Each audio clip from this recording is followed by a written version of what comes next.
So what is home automation? It's called many things. And some people, you get picky and say there's a difference between some of these terms. For instance, home automation and home control. There's smart home, connected home, and rest. And there is a difference. Home automation is really when your home systems can do things for you automatically, like turn on the lights or set back the thermostat at certain times or under certain conditions. But now, all of these terms are used pretty much interchangeably. Home automation can be called home control or smart home, which is one of my favorite terms because it really implies that your home has some intelligence. And connected home, which really means having systems connected to the internet so that you can control it when you're away from home, like checking in on surveillance cameras or getting messages and updates when the kids come home, say, from a digital lock.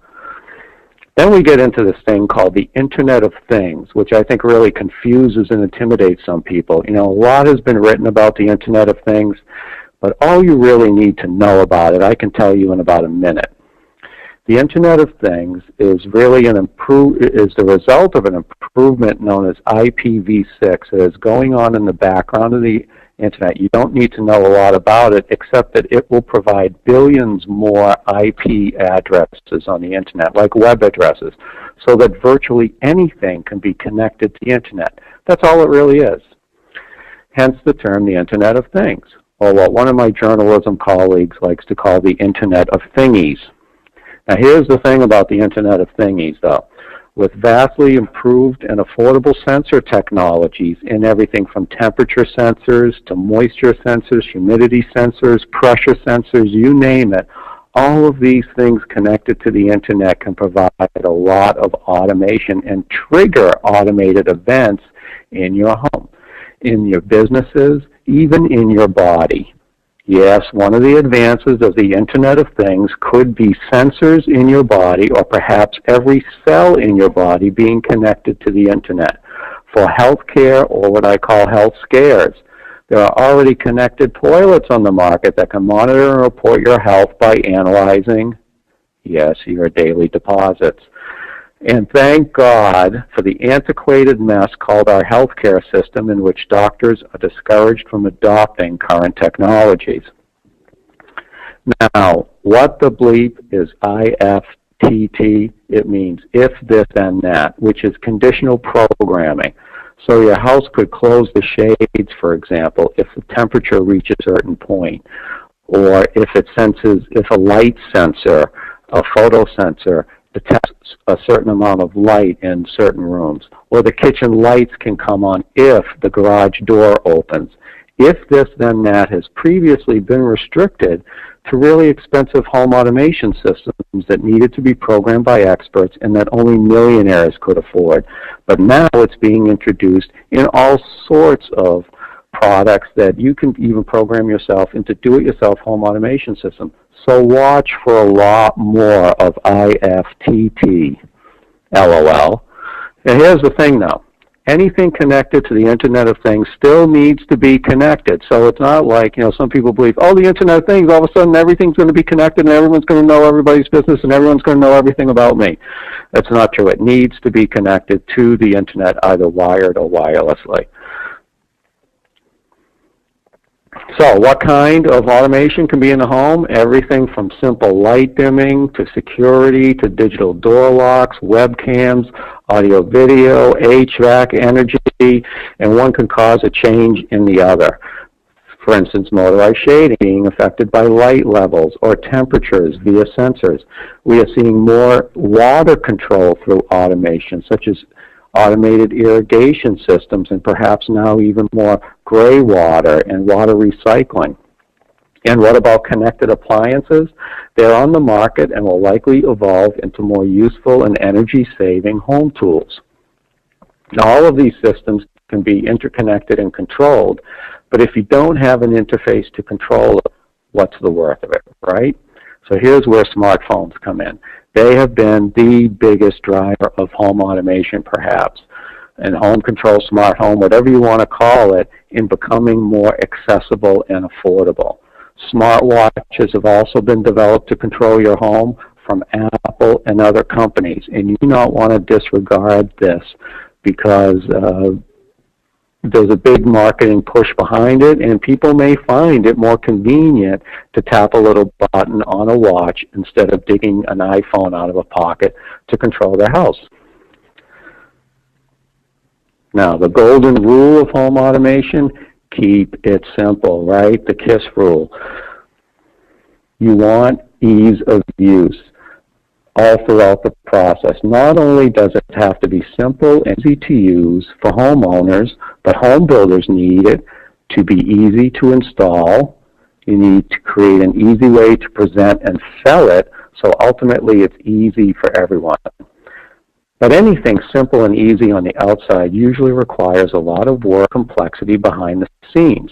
The key is to keep that complexity really hidden and behind the scenes. So let's take a look at the market.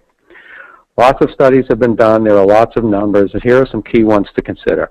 All you really need to know to get a sense of the size of the home automation market is that the big driver called smartphones is already used in about 40% of U.S. homes to control something. People know how to use control apps, and by 2017, research firm Parks Associates predicts it will grow to 80%. I wonder if that number shouldn't be higher. The value of this market can grow from $8.1 billion in 2012 to $30.5 billion in 2017. And that's for the installation, monitoring, and maintenance revenues that result. We're talking about phenomenal growth numbers here. Compound annual growth rates, hardware expansions, and below is a graph of ADT's Connected Home Pulse system and how that has grown in adoption. That was one of the first really mainstream home automation, home control, smart home type systems. The top blue line represents residential and how that has picked up. Home control company Savant conducted a study and found that a majority of Americans expect home automation to become an everyday feature. And the top feature they look for are ease and use of convenience, with primary considerations being cost savings, including energy efficiency, and safety and security. Affluent consumers are natural buyers. According to a study done by the Luxury Institute, here are some features that the wealthy want most in their dream homes, including having it fully automated. I think the operative word there is fully. And related in the same study, a large percentage of affluents under 35. There are a growing tech-savvy market of rich millennials, especially from Asia, who want homes ready to be moved into. And that means fully automated. The biggest drivers, besides smartphones and tablets, well, security companies like ADT, Vivint, and Alarm.com have really opened the market to mass affluence in the mass market with systems that can produce recurring monthly revenues in terms of user subscriptions for vendors. And this is big because they've really raised awareness of smart home and connected home systems. Security has been really powerful, but what of energy efficiency? It's more influential than you may think. A study conducted by the Consumer Electronics Association, which has a lot more companies invested in things like security and audio-video than energy efficiency and green tech, found that more people want energy efficiency-based home automation than security-based home automation or entertainment-based automation. About 2/3 of people want efficiency-based automation if it reduces their energy consumption and insurance premiums. And about 3/4 want apps to control their homes. So energy, automation, security, they all play together and should be integrated together in home systems and in your marketing of home automation. Here are some of the home control brands already being offered as standard by some home builders. And we listed these from about the higher to lower cost systems. However, there's a lot of mixing and matching going on here. Crestron is a very robust system, often requires custom programming by custom electronics integrators, and is often used in high-end homes. Apple-friendly Savant is used in both high-end homes, and the company has a new smart series of home automation controls for the mid-market. Control 4, which Toll Brothers offers in its luxury homes, as well as modular builder Irontown Homes is marketing as standard. So here you see both Savant and Control 4 addressing both the high-end markets and the mid-markets. And Irontown Homes is not the only modular home builder that we know that is chasing home controls. We know a very large modular home builder that went to one of our events, and they are aggressively seeking home control. So it's going to be everywhere. Mid-market Claire Controls is making inroads with several builders and home builders, and we'll discuss that in a bit. Schneider Electric's Wiser Home Management System and Nexia Home Intelligence are being offered by several production builders as standard, and Alarm.com is sort of floating in this space with many dealers earning recurring revenues and back-end software that they provide for other systems. Who else is playing? Well, security giant ADT, which we mentioned, already also has a high-end custom division. Big service providers like Comcast and AT&T are in the space with Xfinity Home, Comcast's Xfinity Home, and AT&T's Digital Life. Verizon is playing, Time Warner, so is Apple now with its HomeKit technology that the iPhone 6 may be able to address. And the sexy retro Nest thermostat could end up being a home control hub for its new parent company, Google. Now, okay, I got to confess something here. I got really tired of downloading logos and didn't feel like doing it for the hundreds of companies now involved in home automation. There are a lot of players in this space now, from AV-centric companies like RTI and URC to do-it-yourself systems at Lowe's to wireless products using Zigbee and Z-Wave technologies. Microsoft is in the game with Insteon. There's Apple, as I mentioned, and Enerwave and Edge Home have affordable smart plugs, light switches, and more that could be controlled and monitored. Lighting company Lutron is into home automation. And we should discuss the Google Nest Coalition that has also bought home control company called Revolve and is promoting a new home automation protocol called Thread. Apple OS, Castle OS, no relation to yours truly, has a really cool automated dog feeder that I wish I had thought of. And a couple companies that I failed to put on here, Leviton, the electric giant, has bought Bitwise controls, so watch out for them. And Eaton has home control systems as well. Just about everyone, including some people's cousins, are always working on home automation in one shape or form or other. And you can read about just about all of these systems on our website simply by plugging in the company or brand name in our search box. So what's new and coming? Well, both Savant and Crestron recently announced systems that allow users to affect basic lighting and music scenes without having to call the tech company and incur a fee. So, for instance, if someone's sitting around the house and gets the light and music to just the right levels and wants to adjust that preset scene, they can do it easily without having an installer come and having to pay a big fee for that. The interfaces are slicker, some using pictures of your rooms for much more intuitive control, and we're looking for what's called ambient intelligence, in which the house responds to your needs, such as turning on lights and music to your preferences by knowing that you are home, or locating your smartphone, for instance, and knowing what room you are in to adjust the settings to your preferences. That's really cool, and that's coming.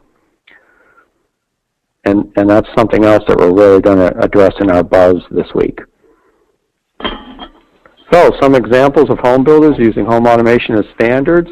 Frankel Building Group in Houston area builds green production luxury homes in the Woodlands community and other areas around Houston, and offers standard home automation through Crestron systems. Basic control of some lighting, security, and wiring is standard, and the installation company can sell upgrades on top of that and work directly with the homeowner. Now, this is a really interesting model because Frankel does not want to take a markup or any percentage of the upgrade option. So Scott Frankel, one of the brothers that runs the company, simply doesn't want to be in the business of selling electronics. His focus is on the home, and he doesn't want his buyers to think he's trying to sell them a home theater system, a whole house audio, so he surrenders that business. And this is how he keeps it simple for his company. He just didn't want to get into that level of complexity. However, the installation company, Refine Systems, tells me that most of the buyers do upgrade to at least whole house audio. There are many home theater systems as well. And then you get into security, motorized shades, HVAC control, and all that. As mentioned earlier, this isn't just, home automation is no longer just for high-end luxury homes. Production home builder KB Home now provides each home with Schneider Electric's Wiser system that can monitor energy consumption and affect home automation through devices like wireless digital door locks, thermostats, garage doors openers, even something called geofencing, which sounds like an Olympic event, but is really just proximity sensing that uses the GPS on your smartphone to know how far away from the home you are, for instance, on your commute home, and adjust the climate to be comfortable when you arrive, or any other settings.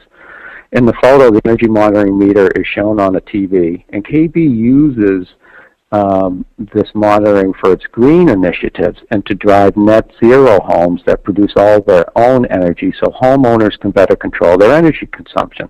So, you know, they realize that you can really build a fairly green house with great insulation and put solar on the roof and really bring the cost down. But once people move in, they have a tendency to start using things and plugging things in. And if you really want to hit net zero, which is a big initiative in California, you need to give them a way to manage their energy use and control it. And that starts with monitoring it.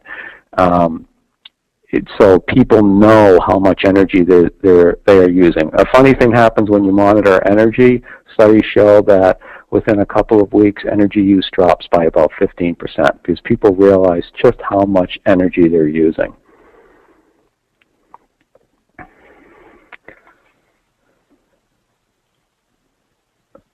Now, Meritage Homes provides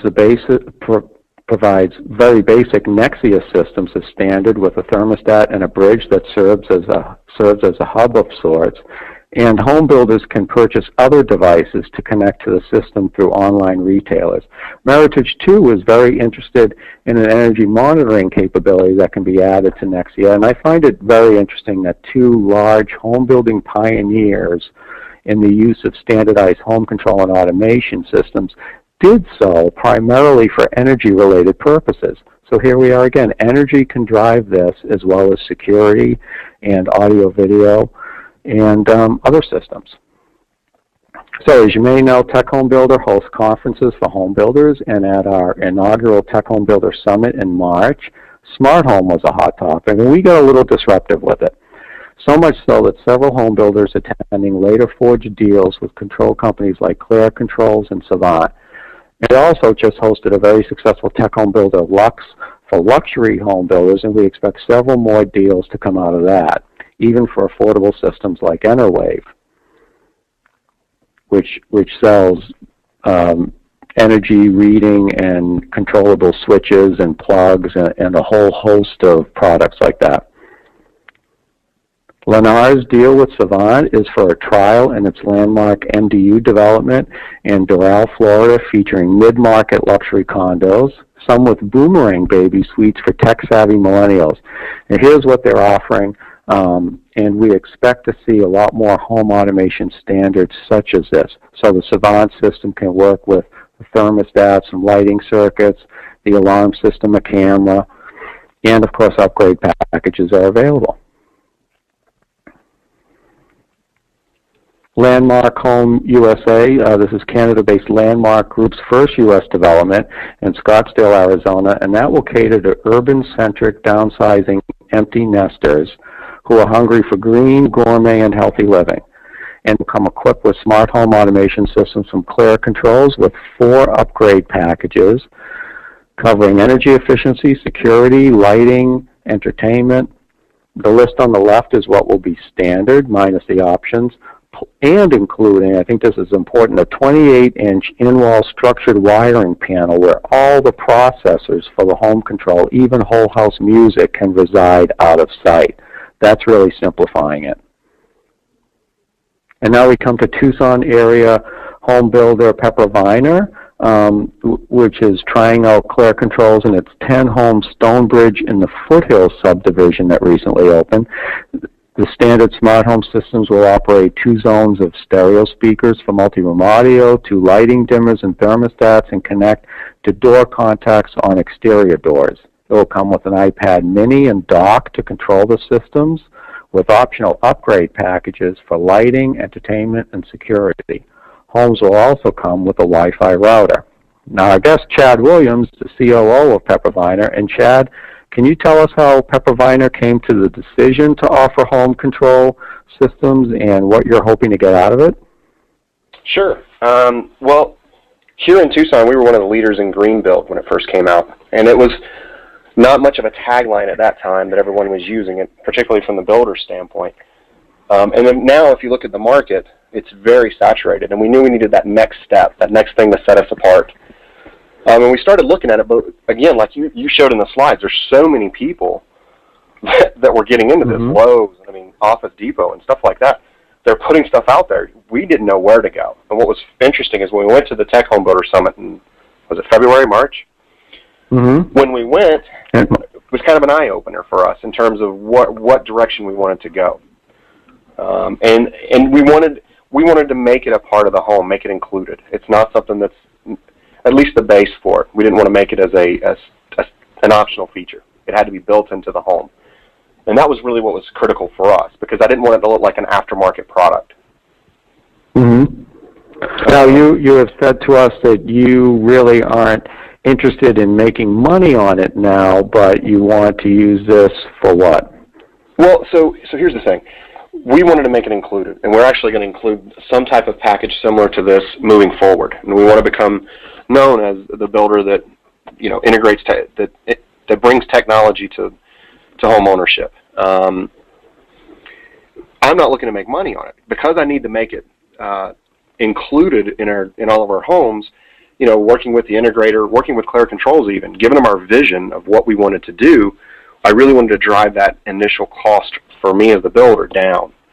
And I'm not looking for I'm not looking at the options that you can tie into this as a revenue generator for us.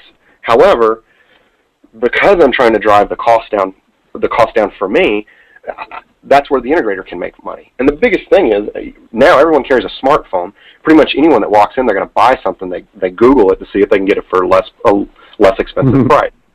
So I'm not going to really mark those up. It's like appliances. You really can't mark appliances up too much anymore. I see. So explain to me how you've been working with your systems integrator on doing this, and were we able to get a good price for that? And is there something in it for that company too? Well, it is. He's really worked well. He had not heard of Claire Controls, and we really like Claire Controls from when we were at the Tech Summit. So we've kind of got them together, went over the vision of what we saw, and we knew that for Claire Controls to do this partnership, they're going to need to sell some of their products as well. And so that's the route we went to it, is let's get it to the bare bones cost to get the brains into the home that's built in, the integrator to get the basic components in, and then from there, those things are going to entice the buyer. What's going to entice the buyer to upgrade? For the integrator to keep his costs low for me. And that's why we've done. We've only added 2 zones of audio, 2 lighting controls. Once these people are walking in our model homes now, we hand them the iPad mini. That's one of our sales tools. Hey, while you're walking through the home, you know, turn the lights on and off, change the music if you want to. People immediately, oh, it's an icebreaker. They grab it and they start walking through. They're going to want more than what we're giving them in the base. And we've already found that out with buyers that have bought in this 10-home subdivision. And you just opened up the subdivision, right? You just started selling. Yeah, you're absolutely right. Our grand opening was the end of September. And we had a huge event for realtors, and they were blown away with the system. Because we probably had about 15 employees and associates. We downloaded the Claire Controls app to all of our smartphones, and as we're socializing and talking with the realtor community, we were showing them all of the features that are in there. And here's the thing, it was the perceived value just to the realtors. They were amazed, how can you put a $20,000 or $30,000 system, it's standard in a home? And of course, we weren't going to what we paid for it, but it's that perceived value when they're, and that's what we were going for. I'm looking to sell houses, not sell home automation. So this really helps us from a marketing standpoint. Did you think the realtors got it? Because that's usually, nothing against realtors, but sometimes that's a big stumbling block. Well, because their interface is Apple, it looks just like an iPhone or an iPad, or their apps, they're so simple. You just click it and you turn the dimmer up and down. Same thing with the music. It was very easy. And so usually if you show them to do one thing, they're ready to play with it. You hand anybody an iPad mini. I mean, I've got an 8-year-old. She can use an iPad mini better than I can. And you would be amazed. Actually, I was at the model home at one time. An older gentleman came in, and some of the people here in the office were even talking about maybe the older generation will get intimidated by it. Well, this guy had his own iPad mini when he walked in. He goes, "What's the name of that app? Can I download it?" And we got him to download it. So you'd be amazed. That's awesome. Really would. Yeah, you really would be. I think it's really important to put the technology in people's hands, especially if you have a model and you can give it to them. And as you said, it's a great icebreaker too. And I imagine it helps get them jacked about buying a house with you, right? No, it definitely is. It's that icebreaker to bring them in. It sets us apart.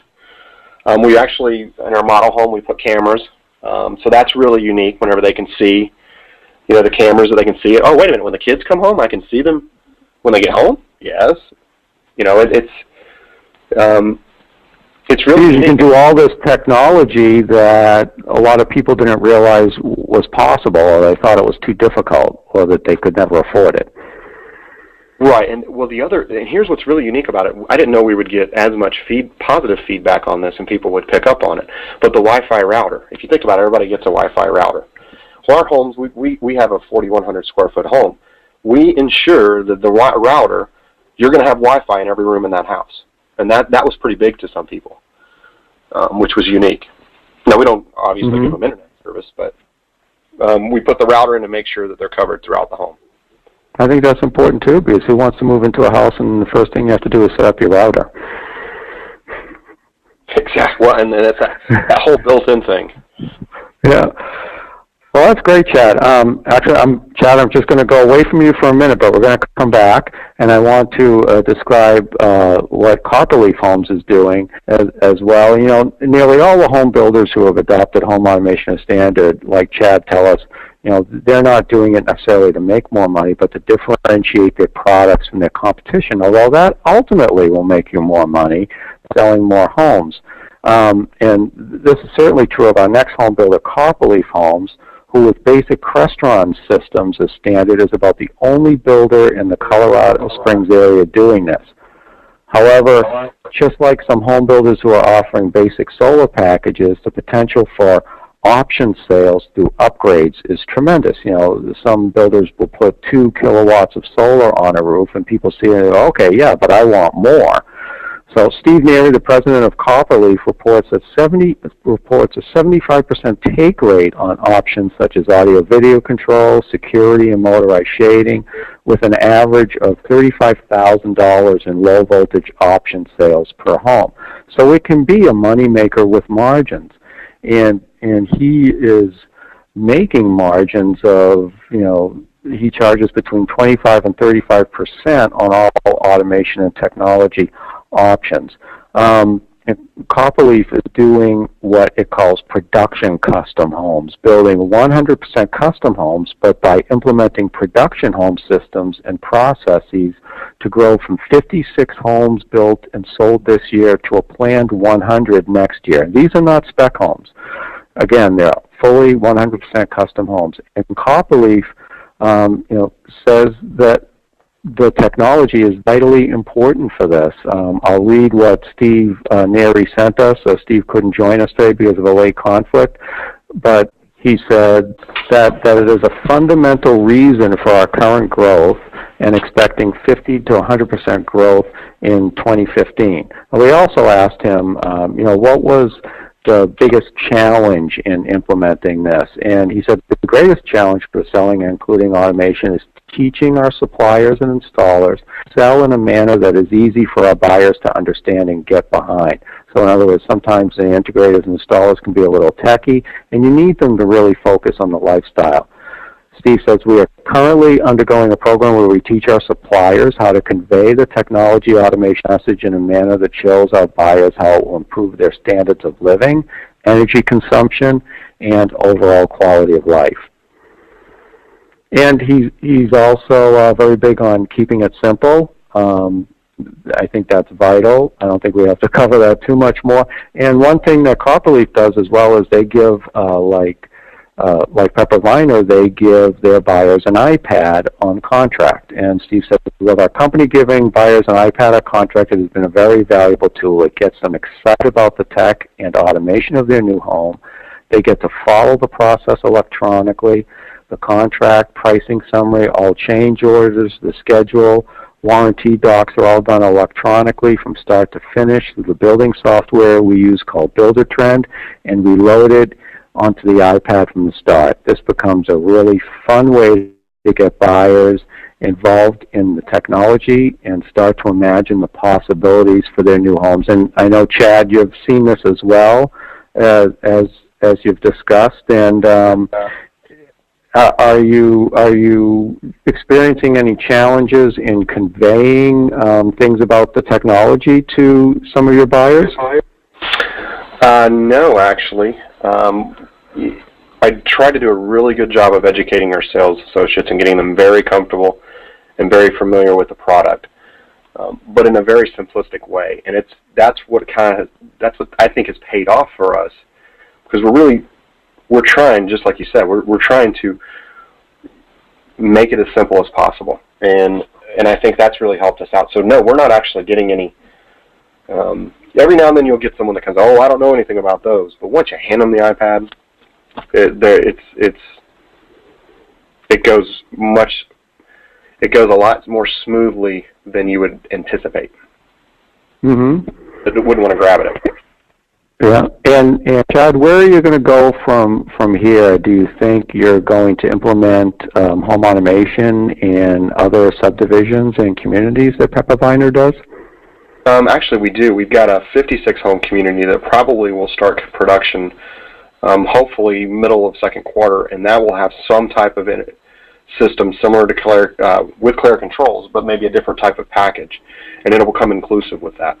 So again, we're looking at this is just a part of us now, just like spray foam insulation is a part of us that we do in the lids of all our homes. I mean, it's one of those things for us. Very, very cool. Okay, I'd like to open it up for questions, and while we're doing that, here are some automation ideas and tips for builders. Certainly want to train salespeople and perhaps installers to really concentrate on the lifestyle of people and put automation in their hands. If you provide collateral material, which is good for them to take home, make sure you know your customer, because a customer in Houston is going to be different than a customer in Tucson or San Francisco or Orlando.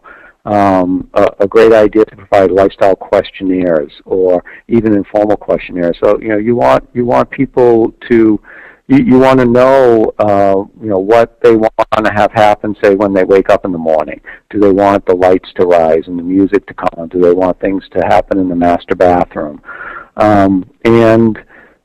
Develop packages not based on technology but based on lifestyle, so that you can do good, better, best as well. Is there a music lovers package? Maybe someone's really into music. Maybe they will spend more money on higher fidelity systems. And as far as controls go, it's easy to say right now, hey, let's not do any in-wall controls. We have iPhones and iPads that people want to use, but you may not want to use those devices for everything, especially if you want to do something quickly. And sometimes it's good to have a touch panel in the wall near the kitchen, between the kitchen and an entry. This is your hub, and this is where you can quickly set the music if you have guests over or something like that. And for entertainment systems, you don't want to be using an iPhone and dig into it to change the volume or a channel. Hard button remotes are still great for this. And also what a lot of companies do is they finish a lot of the automation programming, such as setting the lighting scenes exactly until the people have been in it for 30 days, because then they have a better idea of how they're going to use the system. So, Jillian, do we have any questions? We do.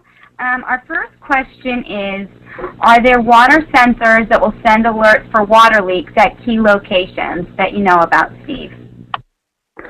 Actually, we do know several companies. I think there's a company called Leak Intelligence that will do that, and I can't remember the names of some of the others, but I know that, as we said, water control is getting big, and we're seeing more and more of these systems becoming available, and I think they're really, really important. And some of the home control companies will have water sensors as well. I know a home control company that is starting up for Barrow has a cool-looking water sensor that you can place on the floor of a basement or in a bathroom that will alert you to moisture and leaks.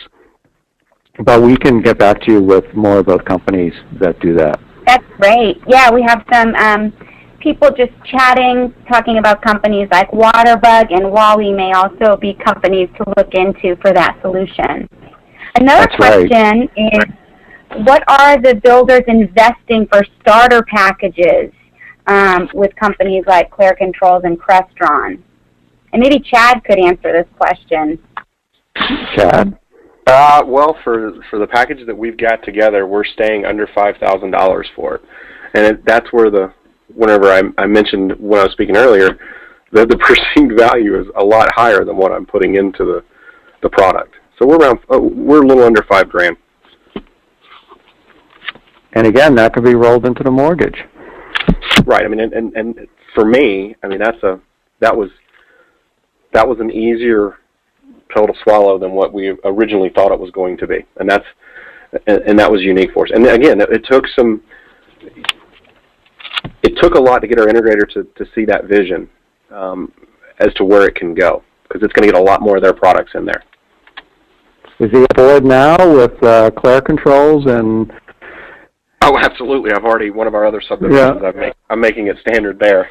So we just sent him the contract with the same pricing, and he immediately signed it. That's a good way to get them on board. Yeah. Any other questions? We do. Here's another. Are all of the systems standalone, or do you have to subscribe to a third-party service?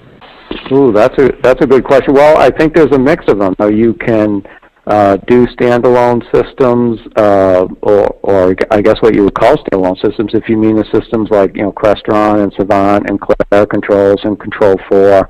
However, you can also subscribe to systems like the service providers do or provide, such as ADT's Pulse system and Comcast's Xfinity Home. I don't know how much inroads they've made with a lot of builders for these systems, but I believe some builders are interested in the recurring revenue options there as well, and the potential to have subscriptions for these systems. We have a few people wanting to know what that $5,000 package consists of, as far as the experience for the customer and different products that are offered. That comes with I guess you'd call it the brains of the system, which is the Claire Controls. ClickQ is what it's called. It comes with the Wi-Fi router, 2 zones of speakers. The exterior doors have door contacts, because that's for the security, even though the security is not included, but we at least pre-wire those. Again, that's that built-in concept. The thermostats that are controlled, the iPad mini, the dock station for the iPad mini, 2 dimmers, 2 light dimmers. Am I missing anything, Steve? I think that's all. Yep. That's what's in there, and that is material and labor. And have you devised any upgrade packages yet? I know I have it on the slide here, but that may have been for another company. That's what we call them. Mm-hmm. As far as what they hold, we have not finalized that yet, and we're really letting, you talked about a questionnaire, a lifestyle questionnaire. We let our integrator meet with the homeowners to go through that, and that's where they talk to them about what packages they'd like to put together.